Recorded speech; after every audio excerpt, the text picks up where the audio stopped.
ইনসাফ করো, কারণ ইনসাফ ইহসান না করলে গুনাহ হবে না, তবে ইনসাফ না করলে গুনাহ হয়ে যাবে। যে যতটুকু পাবে ততটুকু দেওয়ার নাম ইনসাফ, আর যে যতটুকু পাবে তার থেকে বেশির নাম হলো ইহসান। বান্দা দেওয়ার বেলায় কম দাও না, দেওয়ার বেলায় বেশি দাও, নেওয়ার বেলায় কম নাও, এর নাম ইহসান। আর দেওয়া নেওয়ার বেলায় সমান সমান, এর নাম হলো ইনসাফ। আল্লাহ তাআলা বলেন মা বাবার সাথে ইনসাফ করো না ইহসান করো। মা বাবায় যদি তোমারে 3 বেলা খানা দেয়, তুমি মা বাবারে 5 বেলা দাও।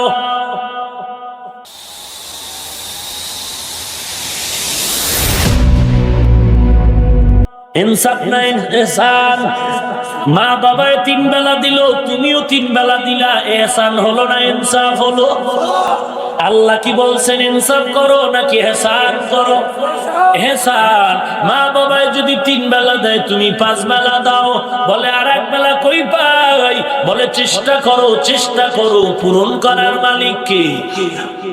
আহসিন কামা আহসানাল্লাহু ইলাইক। ইহসান করো যেমন আল্লাহ তোমার উপরে ইহসান করলেন। তোমার টাকা লাগে 5 টাকা, আমার আল্লাহ দিলেন 500 টাকা। বান্দা 1 চোখ দিয়েও তো চলতে পারে না। আল্লাহ বলেন আমি ইহসান করেছি, চোখ 2টা দিলাম। কত মানুষ 1 হাত দিয়েও চলে, আমি ইহসান করে 2টা দিলাম। কত মানুষ 1টা কিডনি দিয়েও চলতে পারে, আমি ডাবল দিলাম। কারণ আমি আল্লাহ ইনসাফ করি নাই, কি করেছি? ইহসান। ইহসান ইনসাফ করব কিয়ামতের দিন। কিয়ামতের দিন ইনসাফ করব। ছাত্র পাইয়া শিক্ষক সাইজা একটা বেতের বাড়ি দেওয়ার দরকার, তুই 2টা দিলি। কিয়ামতের ময়দানে ছাত্ররে বলবে তুই 1টা লাগাই দে। সন্তান মনে করে বাবার চেহারা বৈশা বড় গরম, একটা ধমক দিলে হয়ে যায়, তো তুমি বেশি দিয়েছো। হাসরের ময়দানে ইহসান হবে না, কি হবে? ইনসাফ। ইনসাফের বিচার হবে হাসরের দিন। দুনিয়ার জমিনে আমি আল্লাহ ইহসান করেছি। এরে বান্দা, আমি আল্লাহ তাআলা যেমন ইহসান করেছি, তোরা মা বাবার উপরে ইহসান কর। এমনকি পরস্পরে ভাই ভাই, বোন বোনের উপরে, আত্মীয় স্বজন, পাড়া প্রতিবেশী সবার উপরে ইহসান করো।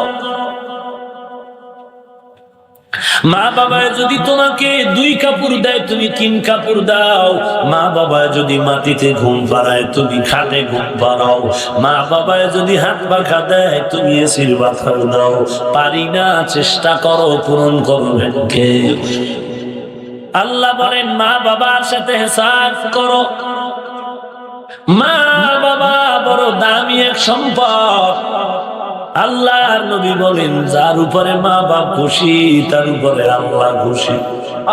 আর যার উপরে মা বাবা বেজার, তার উপরে আমার আল্লাহ বড় বেজার। আজকে বড় দুঃখ হয়, দুনিয়ার বাংলাদেশের বাঙালি মুসলমান এত চালাক হয়ে গেল। মা বাবার বছরে 5 কেজি গোশত খায় না, পায় না। মা বাবার 5 কেজি ফল পায় না। আজকে মানুষ তার পীরের এর থেকে বেশি বেশি দেয়। শুরুতেই বলেছি আমিও পীরের মুরিদ। ভাইরা আমার, পীরের থেকে মা বাবার হক কম নাকি?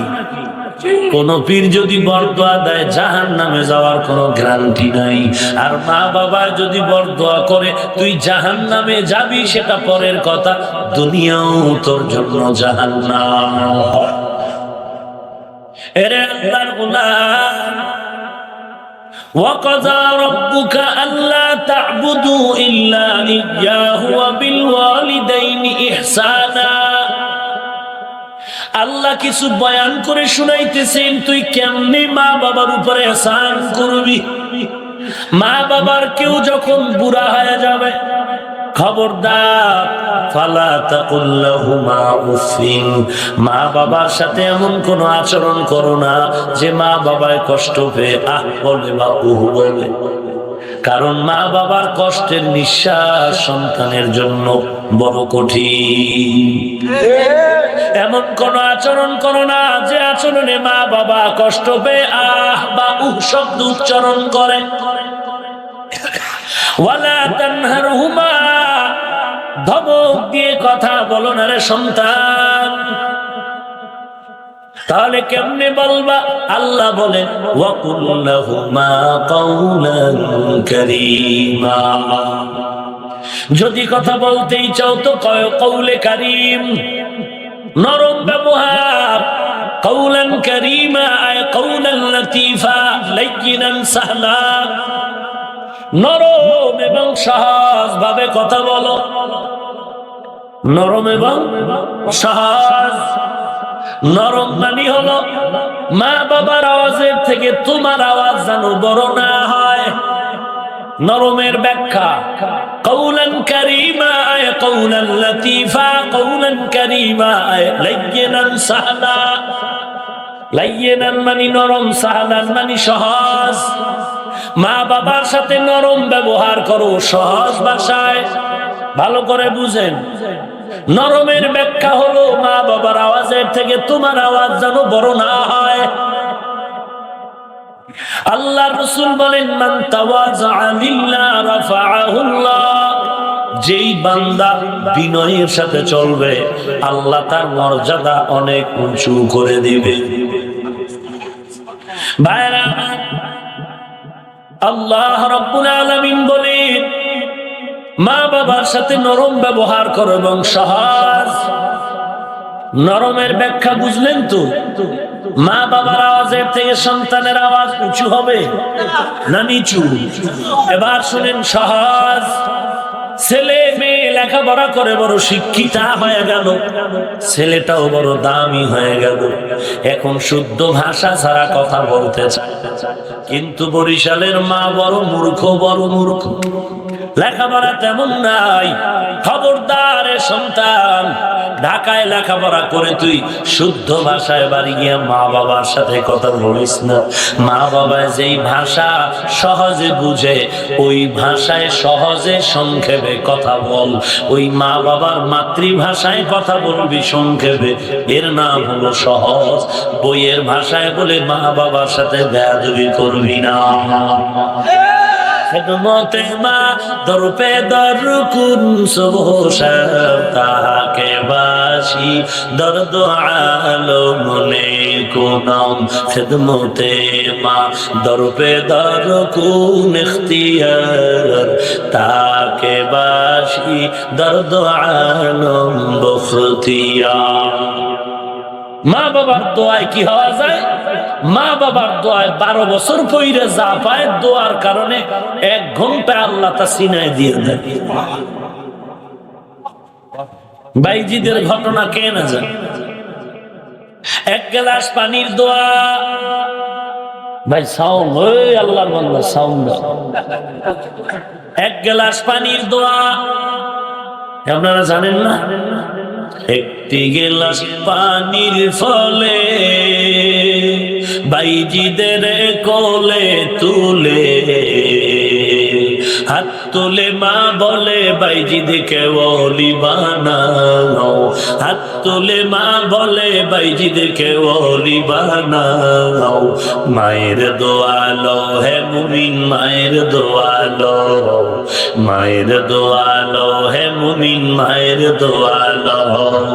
বিপদে পড়বে না তুমি যখন যেথায় যাও, বিপদে পড়বে না তুমি যখন যেথায় যাও। মায়ের দোয়া লো হে মুমিন, মায়ের দোয়া লো। যার কারণে বাইজিদেরই নাম ছড়িয়েছে বিশ্ব ভুবন, ছোট্ট শিশু বাইজিদের মতো সবাই হও, ছোট্ট শিশু বাইজিদের মতো সবাই হও। মায়ের দোয়া লও হে মুমিন, মায়ের দোয়া লও। বিপদে পড়বে না তুমি যখন যেথায় যাও, বিপদে পড়বে না তুমি যখন যেথায় যাও। মায়ের দোয়া লও হে মুমিন, মায়ের দোয়া লও, মায়ের দোয়া লও হে মুমিন, মায়ের দোয়া লও। খারাপ না? মায়ে যখন দোয়া করে চলে যায় ওই আরশ পরে, সাথে সাথে কবুল হয় ফল দেখিতে পাও। মায়ের দোয়া লও হে মুমিন, মায়ের দোয়া লও। মা এমন দোয়া করে দিলেন বাইজিদের জন্য, আল্লাহ কুতুবুল আলম বানায় দিলেন। এরে নবীর উম্মতের দল, খাজা মঈনুদ্দিন চিশতি আজমিরি কত দামি এক সন্তান। আজকে সে খাজা মঈনুদ্দিনের কত মানুষ গাঞ্জাখোর বলে গালি দেয়। নাউজুবিল্লাহ, নামাজে বুঝলাম খাজা মঈনুদ্দিনের কিছু দুশমন ওই পক্ষের দালাল এখানে আছে। না থাকলে জোরে কও, আরো জোরে বলো। কে সে খাজা মঈনুদ্দিন? ভালো করে শুনেন রে মুমিন। মদিনা থেকে ভারতে কালেমার দাওয়াতের জন্য আসলেন খাজা মঈনুদ্দিন চিশতি আজমিরি। ভারতে ঘুরে ঘুরে কালেমার দাওয়াত দিলেন। ইতিহাস আজও মওজুদ আছে আমাদের হাতে। খাজা মঈনুদ্দিন চিশতি আজমিরি কালেমার দাওয়াতের বিনিময় ৭৬ লক্ষ হিন্দু তার হাতে কালেমা পড়েছে। অন্য একটা কিতাবে আমি পেয়েছি ৯০ লক্ষের কথা। খাজা মঈনুদ্দিন মনের আনন্দে বাড়িতে চলে গেল। মা মা দেখে খাজা মঈনুদ্দিনের মনে আনন্দ, মুখে হাসি। মা ডেকে বলে রে মঈনুদ্দিন এত আনন্দ কেন? খাজা মঈনুদ্দিন চিশতি ডেকে বলে ও মা, আল্লাহর শকর আমার হাতে ৭৬ লক্ষ হিন্দু মুসলমান হয়েছে। এ পর্দার আড়ালের মা বোনেরা ভালো করে শুনে নাও, ও সন্তানের বাবা ভালো করে শুনে নাও। আমিও এক মায়ের সন্তান, তুমিও একটা মায়ের সন্তান। আমার মাও একজন মা, তোমার মাও একজন মা, আমার বাবাও একজন বাবা, তুমিও সন্তানের বাবা। মনটা কি চায় না একজন আলেমের মা হয় কবরে যাও, একজন আলেমের বাবা হয় কবরে যাও। ওরে ঢাকাতে আসো, আমাদের মাদ্রাসাগুলোতে খবর নাও। এসপির ছেলে কোরআনের হাফেজ, ওসি সাহেবের ছেলে কোরআনের হাফেজ। এরে নবীর উম্মতের দল, মা ডেকে বলে রে মঈনুদ্দিন তুই এত আনন্দিত কেন? বলে এই ঘটনা, বলে গৌরব তো আমি মায়ের, তোর কিছু না। খাজা মঈনুদ্দিন বলে মা আসলেই তো তোমার, আমার কিছুই না। বলে কথাটা হালকা ভাবে নিলে হবে না।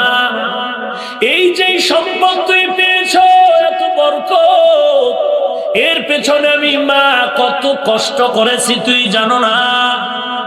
খাজা মঈনুদ্দিন আজমিরি ডেকে বলেন ও মা, কি কষ্ট তুমি করেছ আমাকে একটু জানাও। খাজা মঈনুদ্দিনের মা চোখের পানি ছেড়ে কান্না করে ডাক দিয়া বলে রে সন্তান, তুই আমার গর্ভে যতদিন ছিলি ওয়াল্লাহি আল্লাহর কসম আমি এক রাতে তাহাজ্জুদের নামাজ বাদ দেইনি। শুধু তাই না রে সন্তান, ওরে মঈনুদ্দিন তুই যেদিন আমার গর্ভ থেকে দুনিয়ার জমিনে পদার্পণ করেছ, আমার বুকের দুগ্ধ তুই পান করেছ রে মঈনুদ্দিন। আল্লাহর কসম করে বলি, যতদিন তোকে আমি দুগ্ধ পান করাইছি, একটা ফোঁটা দুধ আমি মা তোর মুখে বিনা অযুতে দেই না। এরে আল্লাহর বান্দা, আর আমার মা বাচ্চা গরমে নিয়ে টেলিভিশনের সামনে বসে আছেন। আমার দেশের মা বাচ্চা গর্ভে ব্যস্ত, আমার মা গর্ভের বাচ্চা নিয়ে নামাজের খবর নাই, দোয়ার খবর নাই। তোমার ছেলে আনোয়ার শাহ কাশ্মীরি হয় না, আগের দিনের মায়ের সন্তান আনোয়ার শাহ কাশ্মীরি। কে আনোয়ার শাহ কাশ্মীরি? একটা কথা যদি অন্তরে ঢুকতো 40 বছরে কথা ভুলতো না। আজকে আমার মায়ের গুনার কারণে আনোয়ার শাহ তো হয় না, মায়ের সন্তান এখন সালমান শাহ। সালমান শাহ চিনেন না? কোন দরবার শরীফের বীর। हकीकत से तू दुनिया बेखबर है, दुनिया की नुमाइश पर नजर है। नमी गोयम के अज दुनिया जुदा बस, बाहर कार के बाशी बा खुदा बाश।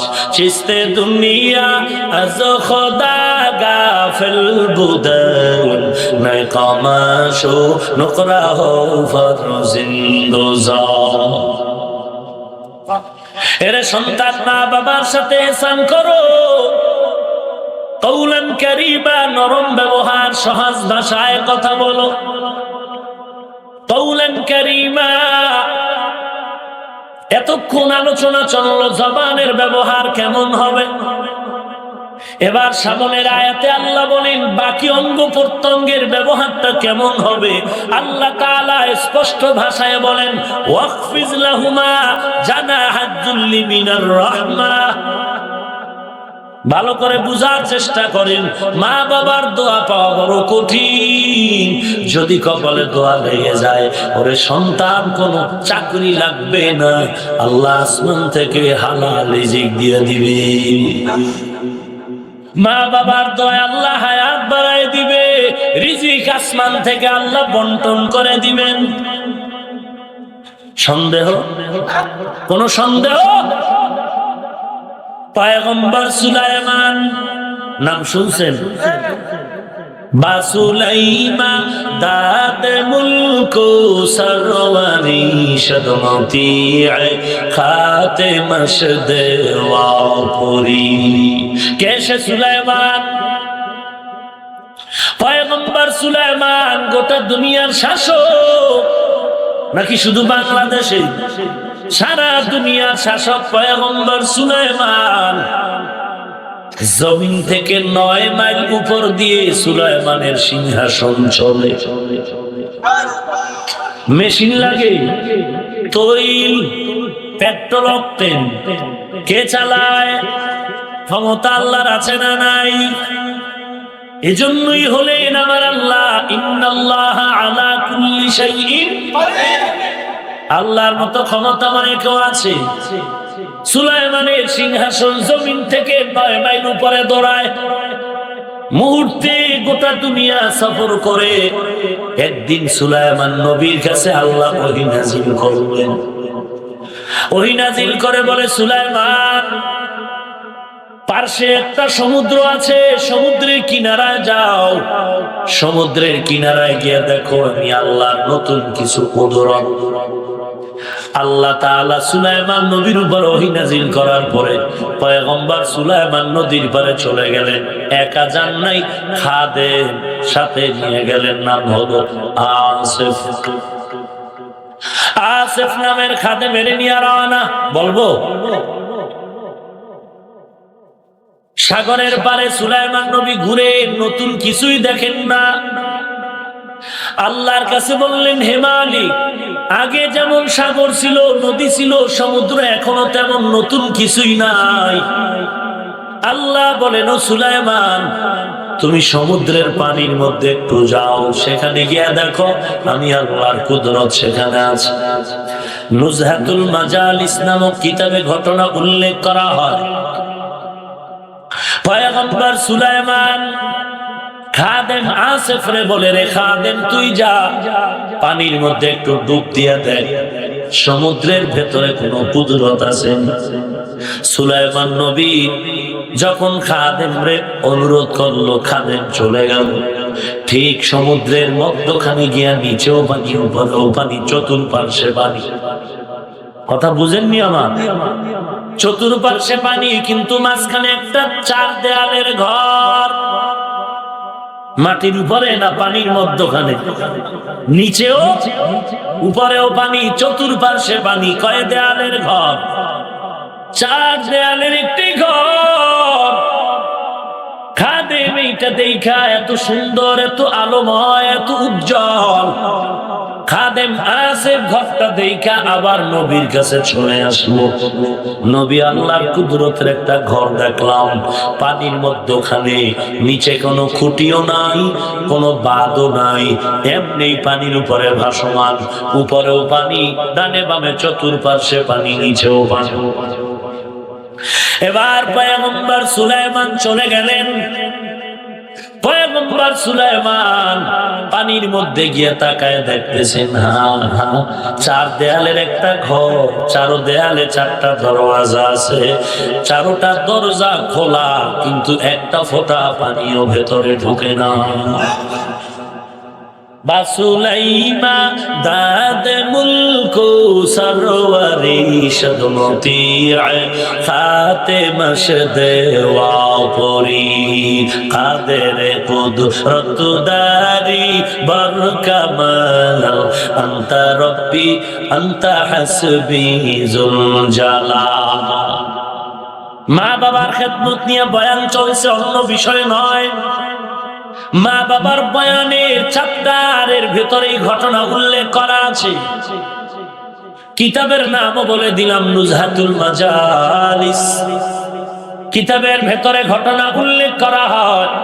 পয়গম্বর সুলাইমান ঘরটা দেখে বড় আশ্চর্য হয়ে গেলেন। আল্লাহর কুদরতি এক ঘর, 4 দেয়ালের একটি ঘর, 4 দেয়ালে 4টা দরওয়াজা, সব দরওয়াজা খোলা আছে, একটা দরওয়াজা দিয়েও এক ফোঁটা পানি ভেতরে ঢুকে না। সুলাইমান নবী বলেন, আরো দেখলাম। কি দেখলাম? সুলাইমান নবী আরো কাছে গেলেন। সুলাইমান নবী কাছে গিয়ে দেখলেন ঘরের ভেতরটা খালি না, একটা সুদর্শন যুবক ওই ঘরের মধ্যখানে বসে আল্লাহর নাম জপতেছে। কাদের কুদরত দারি বরকামাল আনতা রব্বি আনতা হাসবি যুল জালাল তুহি কাদের জলিলুল্লাহ জাহাদার বহর হালে তুহি মেরা নিগাহদার ইয়া ইলাহি মুঝসে মুঝকো दूर कर ताके देखो मुझ में तुझको एक नजर या इलाही तू मेरा माबूद है या इलाही तू मेरा माशूक है। কষ্ট হচ্ছে আপনাদের? واخفض لهما جناح الذل من الرحمة وقل رب ارحمهما كبيرا।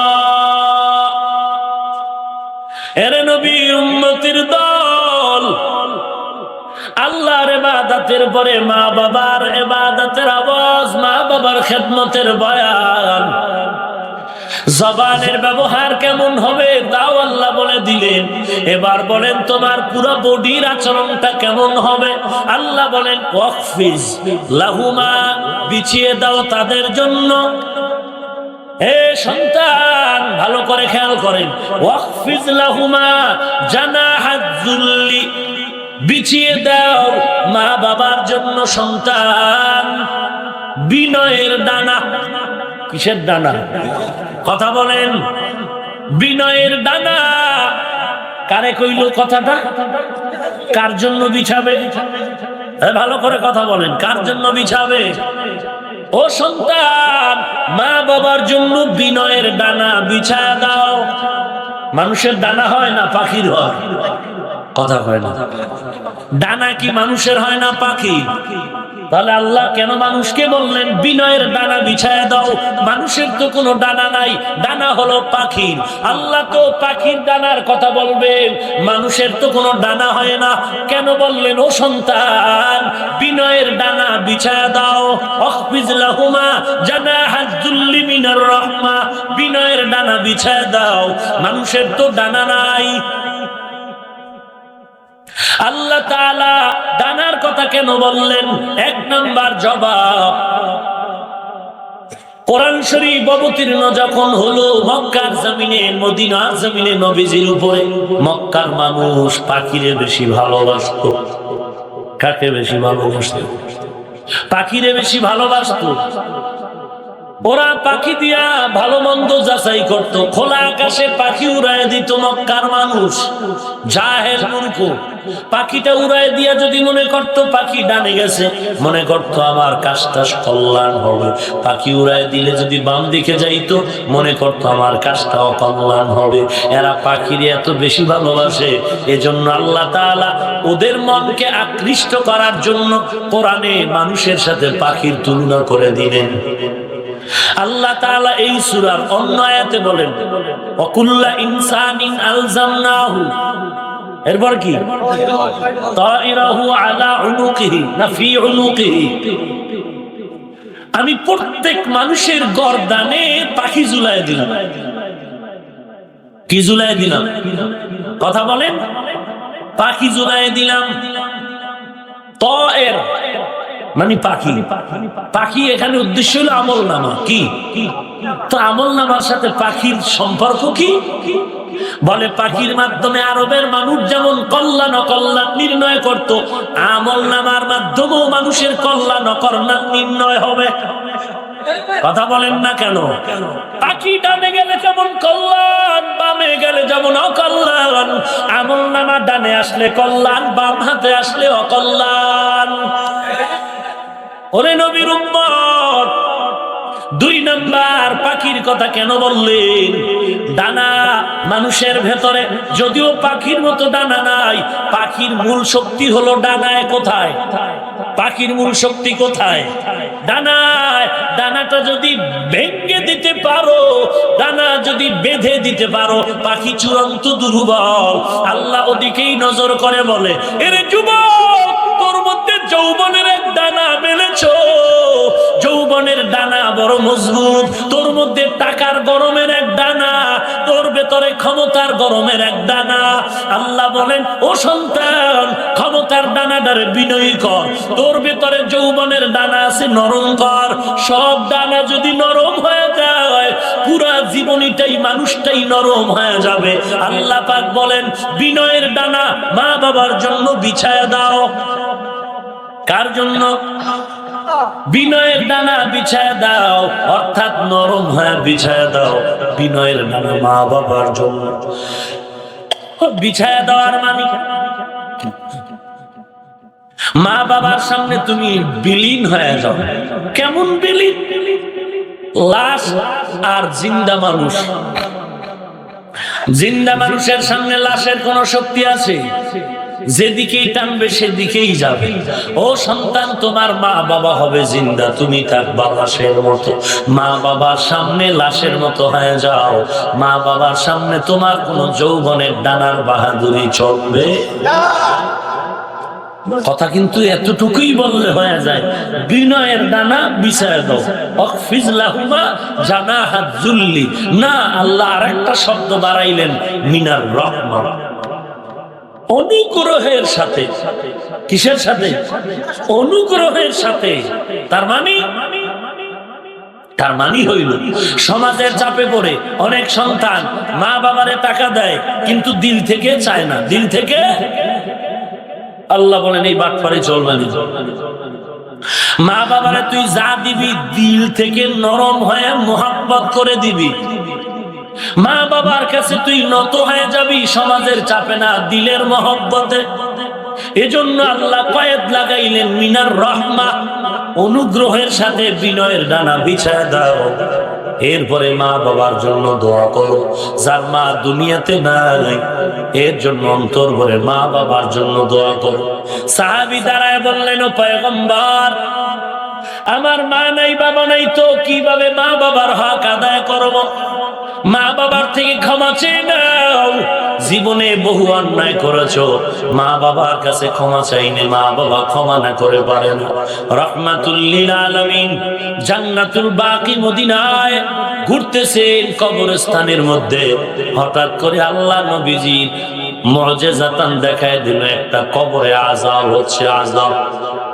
নবীজি জানতে পারলেন এই কবরটা কার, বলে অমুক এলাকার এক মহিলার সন্তান যুবক। কবরের মধ্যে কেন আযাব হয়? ও মালিক, তুমি আমাকে একটু জানায় দাও। আল্লাহ নবীকে জানায় দিলে মায়ের বদদোয়ার কারণে কবরে আযাব হয়। আল্লাহ নবী এবার খুঁজে খুঁজে যুবকের মাকে খোঁজ করে বের করলেন। মাকে খবর দেয়া হলো, হাজির হয়ে গেল। ও মা, তোমার সন্তান এই পবিত্র কবরস্থানে আযাবে গ্রেফতার। মা বলে, কি করব? বলে, মাফ করে দাও। মা ডাক দিয়ে কয়, রে পয়গম্বর, আমার গলায় ছুরি লাগলেও আমি সন্তানের কোনোদিন মাফ করব না। নবী বলেন, আমি দেখলাম কবরে প্রচন্ড আযাব, বলে হোক, আমার দেখার দরকার নাই। আল্লাহর কাছে আল্লাহ নবী বললেন, ও আল্লাহ, তুমি আযাবটা মায়ের চোখে দেখায় দাও।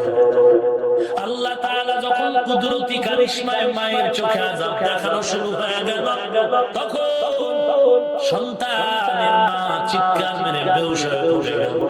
এবার এসে বলে, পয়গম্বর, আমি প্রতিজ্ঞাবদ্ধ হয়েছিলাম জীবনে আমি আর সন্তানের মাফ করব না। নবী বললেন, এত কি মারাত্মক অন্যায় করবে যে ক্ষমা করো, মা করো? বলেন, পয়গম্বর, আমার সন্তান স্ত্রীর কথায় পড়ে আমার সাথে এমন দুর্ব্যবহার করতে গিয়া আমি মা বাধা দেওয়ার কারণে আমার মাথার উপরে এমন একটা আঘাত করেছে, আমি মাথায় মাথা ফেটে গেল, জমিনে পড়ে গেছে, আমার রক্তগুলো মাথা থেকে বের হয়ে গেল। আমি তখন রক্ত মাখা অবস্থায় আল্লাহর কাছে বলেছিলাম, আল্লাহ, তুমি এই সন্তানের প্রতিশোধ দাও, তবে দুনিয়ায় দিও না, আমি মা সহ্য করতে পারবো না। মরণের পরে এই সন্তানের তুমি কবরে আযাব দিও। নবী, আমি দেখে সহ্য করতে পারলাম না। ও নবী, আপনি সাক্ষী থাকে, আমি যখন দেখেই ফেললাম সহ্য করা যায় না, আমি মা সন্তানের মাফ করে দিলাম।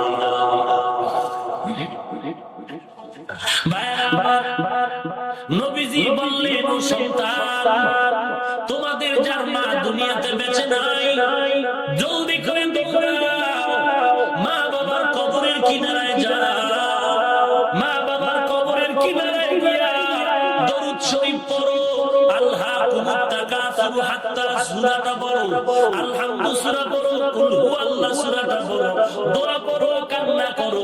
নবী স্পষ্ট হাদিসে বলে দিলেন, কোন সন্তান মা বাবার যদি অবাধ্য মারাত্মক অপরাধ করে গিয়া মা বাবার কবরে কান্না করে, দোয়া করে, চোখের পানির বিনিময়ে দয়াময় আল্লাহ ওই সন্তানের গুনাহ মাফ করে মা বাবা বাধ্যগত সন্তানের খাতায় নামটা লেখায় দিবে।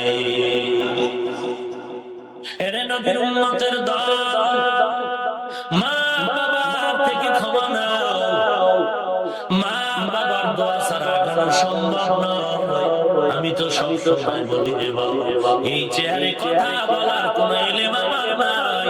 এলেমের গরমে আমি এখানে বসি নাই যে বাবা, আল্লাহর কসম, এখানে বসে কথা বলার বরকত আল্লাহ পাক মা বাবার দোয়ার কারণে, আল্লাহ ওয়ালার নেক দোয়ার কারণে সব আল্লাহ দান করেছেন। আল্লাহ যেটা দোয়ার মাধ্যমে দিয়ে দেয়, এটা স্থায়ী হয় যদি ইখলাস নিয়ে চলা যায়। ইখলাসের সাথে চলতে পারলে আল্লাহ এটা স্থায়ী করে দিবে।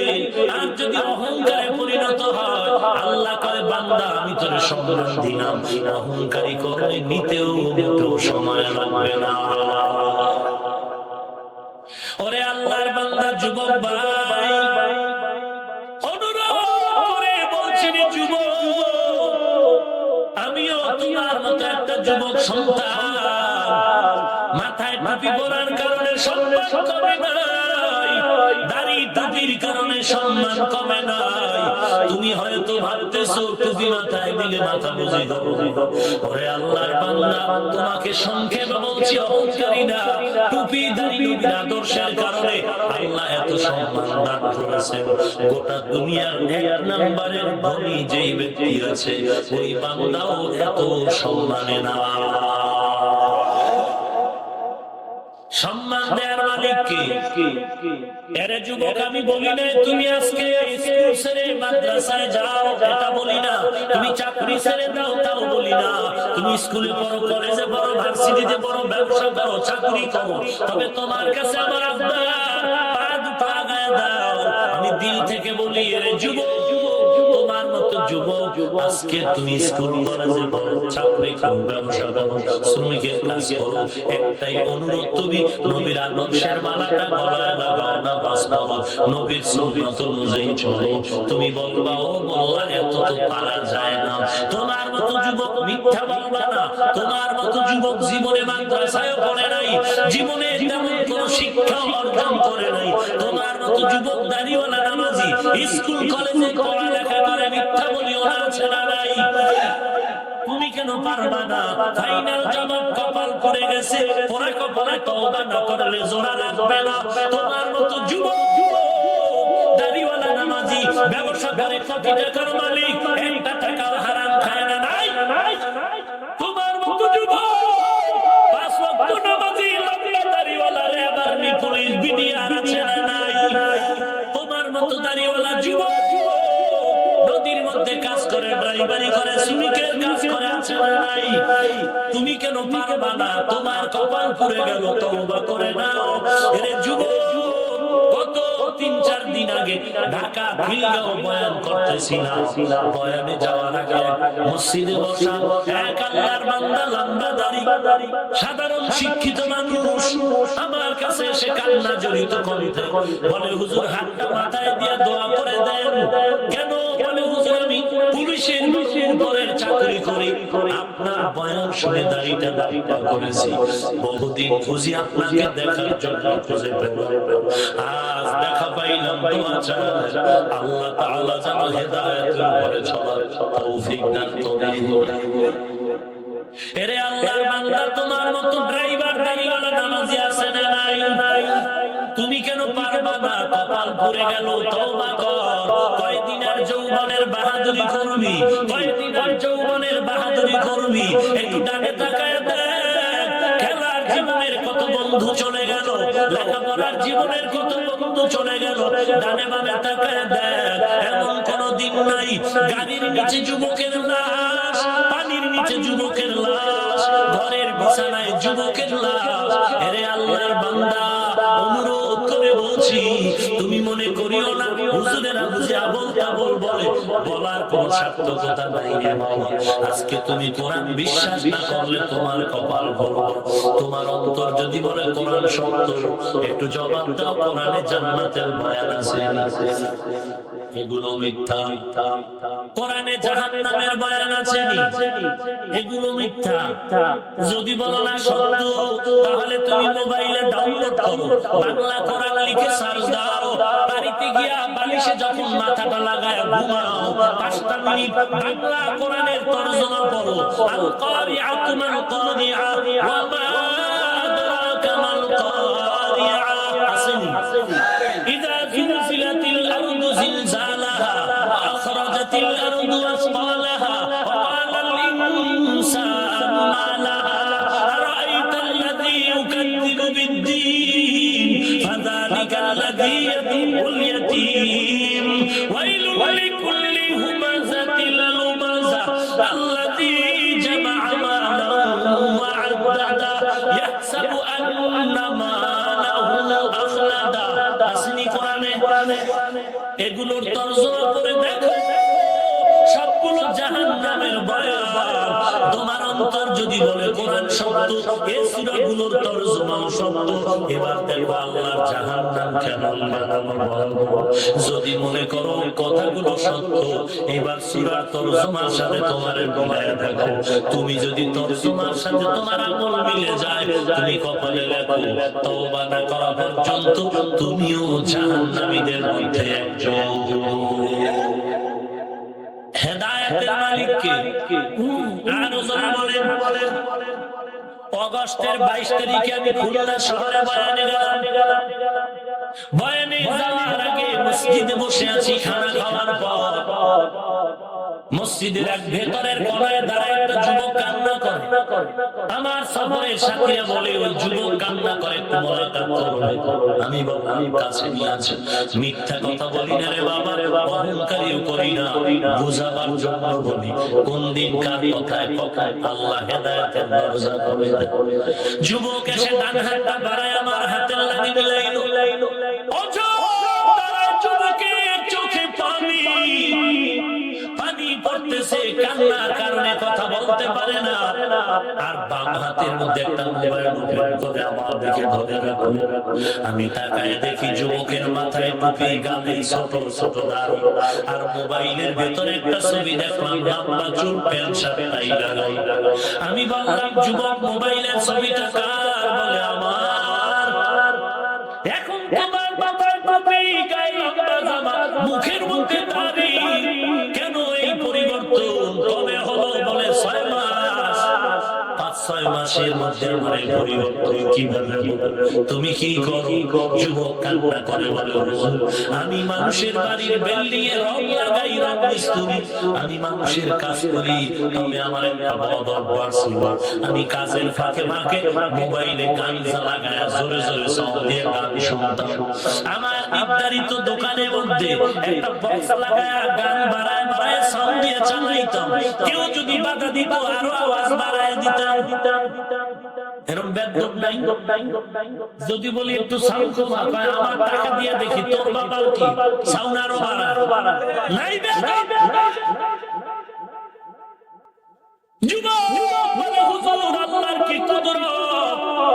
আমি একদিন কম্পিউটারের দোকানে গিয়ে বললাম, ও দোকানওয়ালা ভাই, আমার মেমোরি লোড করে নতুন নতুন কিছু গান ঢুকায় দাও।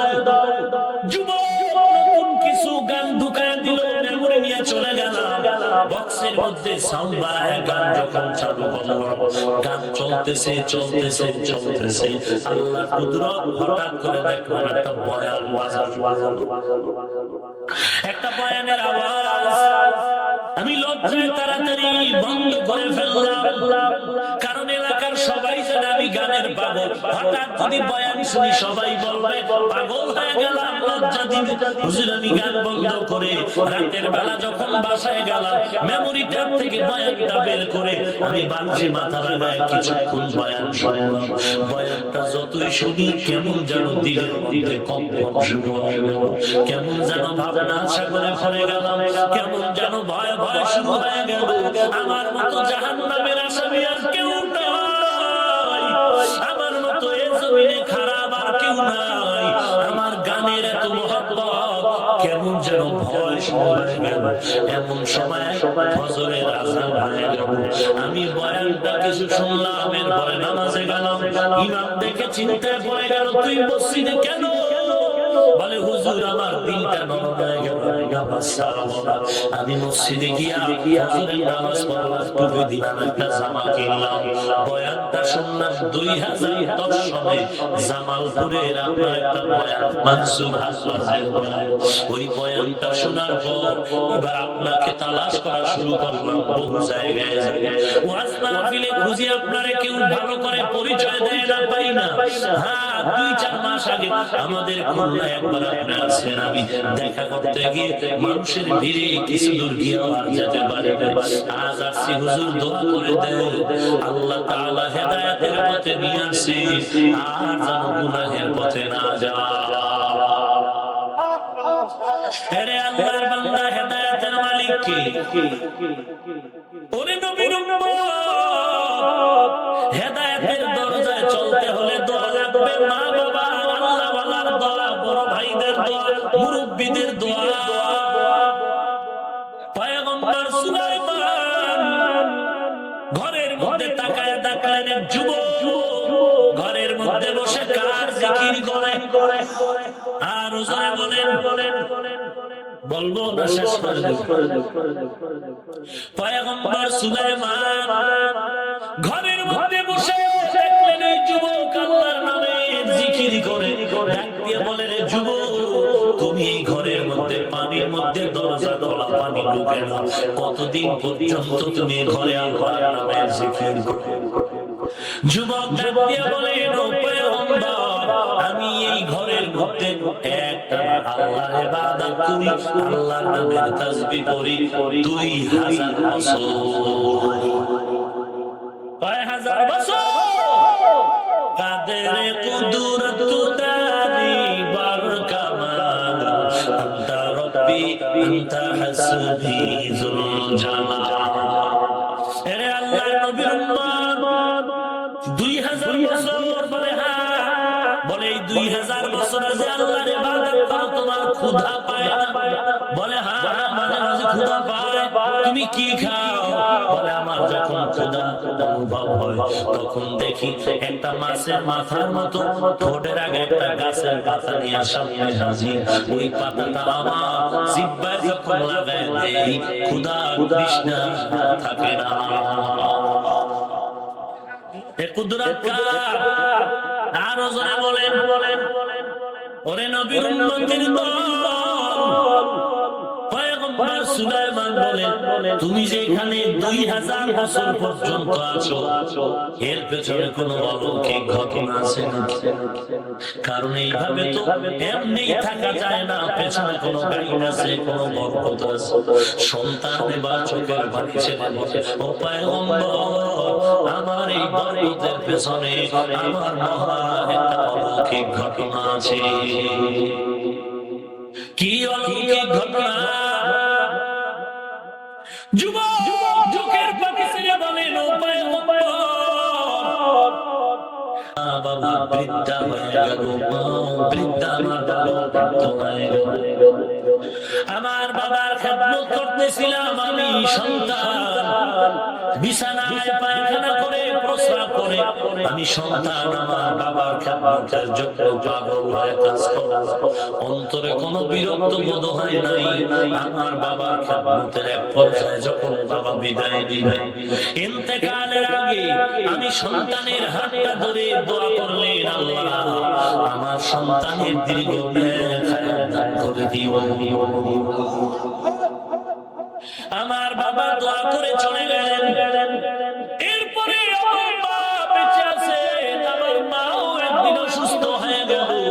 আমার মা অসুস্থ হওয়ার পর আমার মায়ের খেদমতে আমি সন্তান নিয়োজিত হয়ে গেল।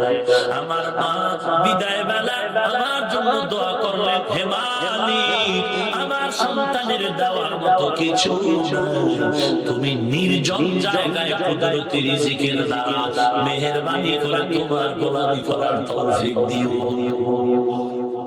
আমার বাবা দোয়া করলেন লম্বা হায়াতে, আমার মা দোয়া করলেন কুদরতি রিজিক দিবা, নিরিবিলি ইবাদতের জায়গা দিবা। আমি একদিন ঘুরতে ঘুরতে এ সাগরের কিনারায় চলে আসলাম। হঠাৎ করে দেখলাম একটা ঘর, দেখে আমি ভেতরে ঢুকলাম, কেমন যেন অচেতন হয়ে গেলাম। এরপরে আর কি হলো জানি না, আজ পর্যন্ত ঘরের মধ্যে আমি আল্লাহর ইবাদত করি। এরে নবীর উম্মতের দল, অথচ বাবা মেয়ের ঘরে বেড়াইতে আসলো অসুস্থ রোগী। নগদ ঘটনা আমার জানা ঘটনা, তবে কোথায় কার ঘটনা তা বলবো না। মা দুনিয়া থেকে চলে গেল, বাবা অসুস্থ রোগী, মেয়ের বাসায় চৌকি, পুরাতন চৌকির মধ্যে ঘুমায় থাকার ঘটনা বলছে। গত বছরের ঘটনা, 3টা সন্তান, বাবা এমন অসুস্থ বাথরুমে যেতে পারে না, ধরে ধরে নিতে হয়। বাবা এমন অসুস্থ অবস্থায় একদিন বাথরুমে যাওয়ার জন্য বড় কষ্ট করলেন। ডাকে, ও কন্যা সন্তান, আমার একটু বাথরুমে নাও। মেয়েটা শুনিয়াও বাবা ডাকে সাড়া দেয় না। শেষ পর্যন্ত তিনটা মেয়ে সন্তান, নাতিন, এক একটার নাম ধরে ডাকে, কেউ আসে না, কেউ আসে আবার মা বলে দিকে যেও। এক পর্যায়ে ঘটনা আমাকে বর্ণনা করা বাবা, ওই বাবা বিছানায় শুয়ে আছে, কোন রকম শুয়ে গড়াগড়ি করে বাথরুমে আর চোখের পানি ছেড়ে কাঁদতে করে মালি, পাশের রুমে আমার মেয়েটা একবার আমাকে দেখতে আসলো না।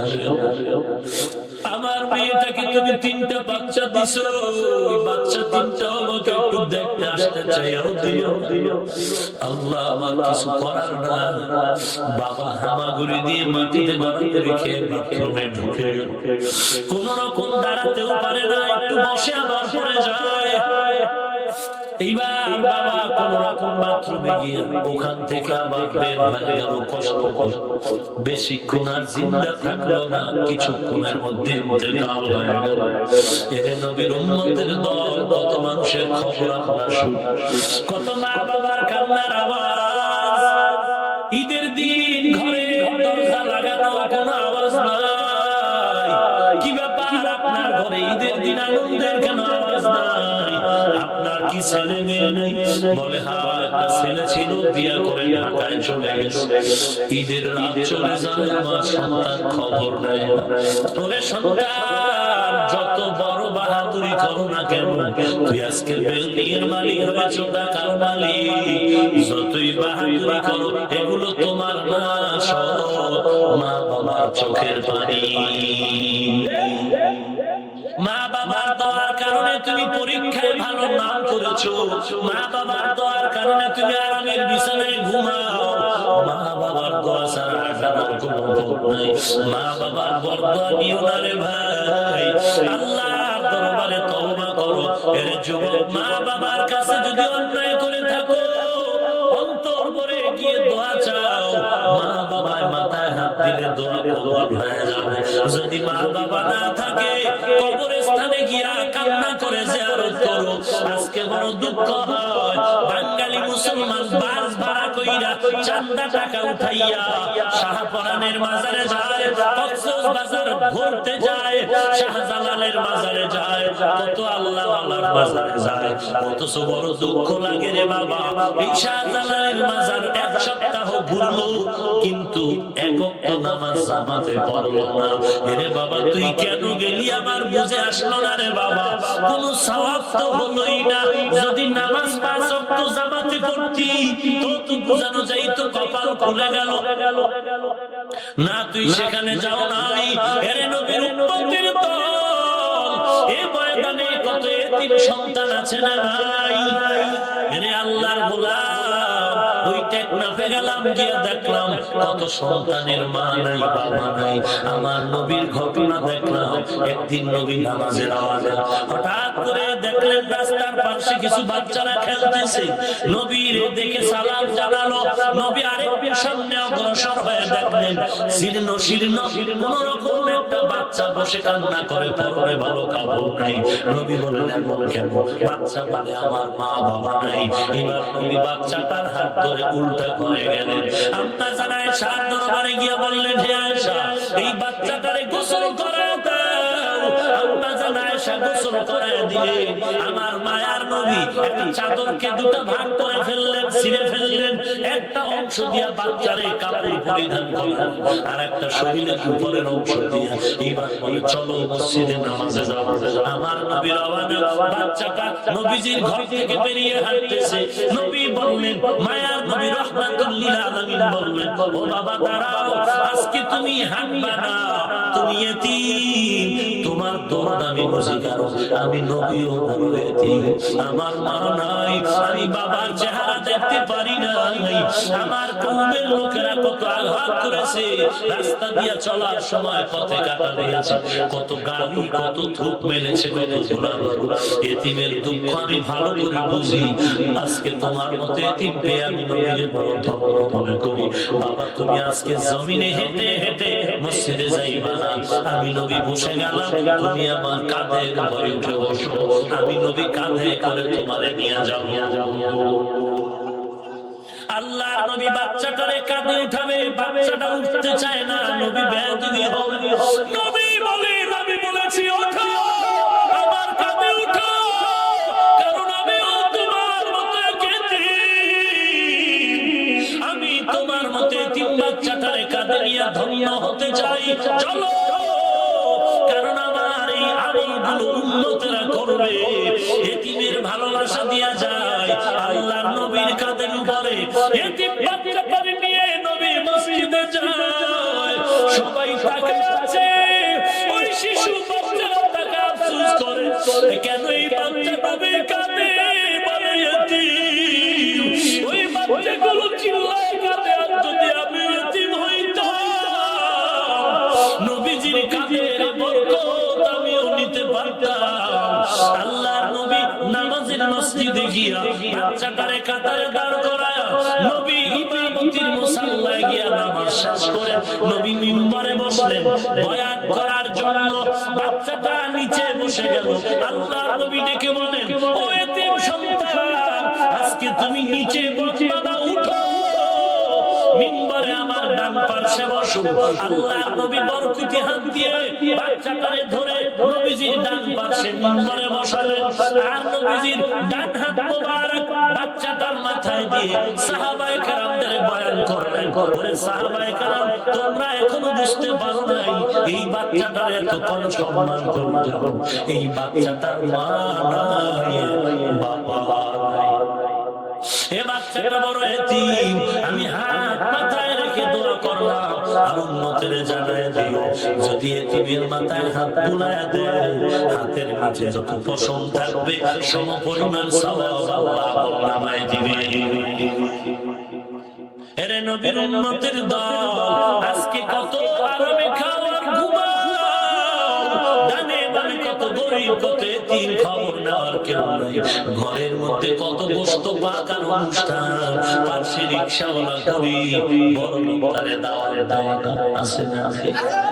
হে নবীর উম্মতের দল, অন্যায় তো করিয়াই ফেললাম, আল্লাহর দরবারে তওবা করো, ও মালিক আর গুনাহ করব না, দাড়ি কাটবো না, নামাজ ছাড়বো না, বেপরদায় চলবো না, মা বাবার খেদমত করব, আল্লাহ সহিভাবে কোরআন পড়বো, নবীর আদর্শ মতো চলবো, দেশের বিরুদ্ধে কোনো ষড়যন্ত্র করব না।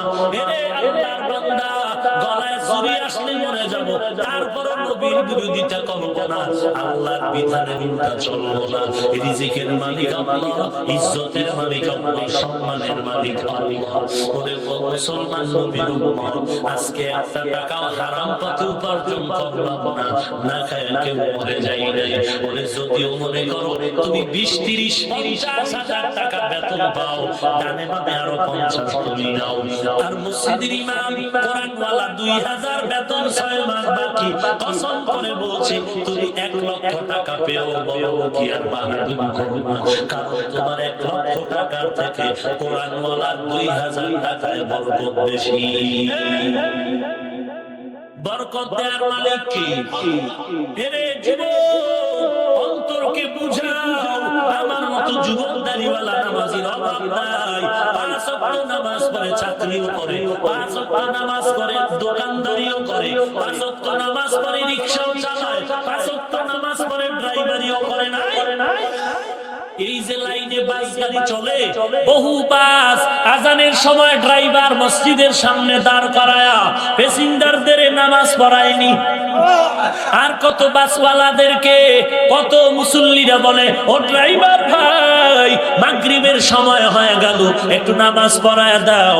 ড্রাইভার বলে, না, আমার হাতে টাইম নাই, নামাজ পড়ানোর টাইম নাই, আমার যেতে হবে, গন্তব্যের টাইম মতো পৌঁছতে হবে।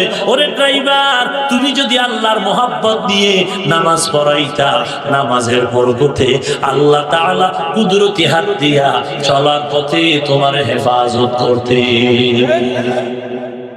এরে আল্লাহর বান্দা, তুমি মনে করছো নামাজ পড়তে গেলে আধা ঘন্টা সময় লেট হয়ে যাবে, আমি তাড়াতাড়ি যাব, নামাজটা বাদ দিয়া আল্লাহর বান্দা আগে যাওয়ার জন্য চলে গেল।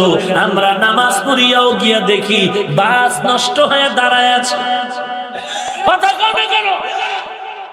আল্লাহ দেখায়, মানুষ বুঝে না। আল্লাহ বলেন তোর কদম আমি চালাইলে চলবে, না চালাইলে চলবে না। এরে যুবক, গত 4-5 দিন আগে টেকনাফে রোহিঙ্গাদেরকে ত্রাণ দিয়া রাতের বেলা 6টা যুবক সিলেটের বাড়িতে রওনা। নরসিংদী এলাকায় গিয়া রাতের বেলা এমন অ্যাক্সিডেন্ট হয়ে গেল, 6 জনের মাথার খবর নাই, গাড়ির ছাদের খবর নাই, এমন অ্যাক্সিডেন্ট হয়ে গেল, সিলেটে শোকের ছায়া নেমে গেল। এরে যুবক, পায়ে হাত রেখে বলি, কিছুই তোমার আমার সার্থকতা নাই, জাহান্নামের আযাবের ভয় করো। কত মানুষ হঠাৎ বুকে ব্যথা পড়ে গেল, 5 মিনিট পরে দেখে ইন্তেকাল হয়ে গেছে। হয় না এরকম? অতএব হেদায়েতের মালিক আল্লাহ, ইজ্জতের মালিক আল্লাহ, রিজিকের মালিক আল্লাহ। সবার কপালে হেদায়েত আসবে না, সবাই জান্নাত পাবে না।